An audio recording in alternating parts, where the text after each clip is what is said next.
बोलायचं ना मग लगेच एलपी बनायचं. आज मी सँडविच बनवते. मी नेहमी माझ्यासाठी जसं सँडविच बनवते ना तसं आज मी तुम्हाला बनवून दाखवते.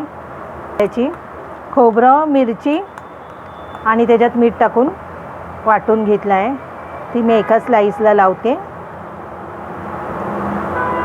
एक ब्रेडच्या साईजला ही चटणी पूर्ण लावून घ्यायते. मी आता ही शेजवान चटणी घेतली आहे. ती मी आता दुसऱ्या स्लाईसला लावून घेते ब्रेडच्या.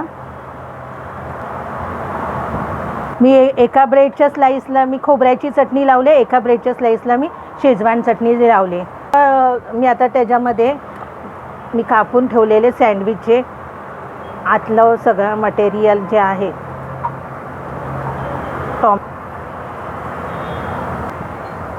आता मी काकडी ठेवते.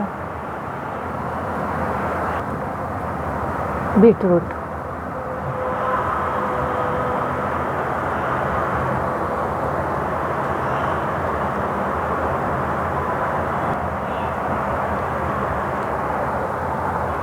हे शिमला मिरची टाकते.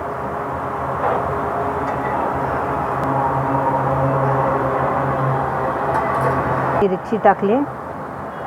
ओनियनचे तुकडे टाकते आता मी. गाजराचे पीस तो टाकलंच नाही. थांबा. बॉईल केलेला पोटॅटो मी ह्याच्यामध्ये टाकते. ह्या बॉईल केल्यामध्ये मी मीठ टाकले.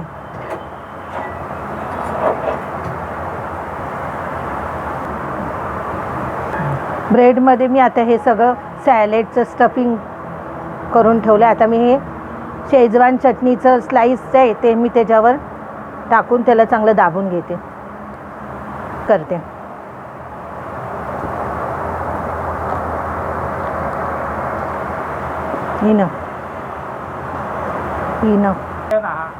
एक सँडविच मी कट करून झालं आहे. आता सँडविच मला आवडतो तसा भरपूर प्रमाणात सॉस काढून घेते.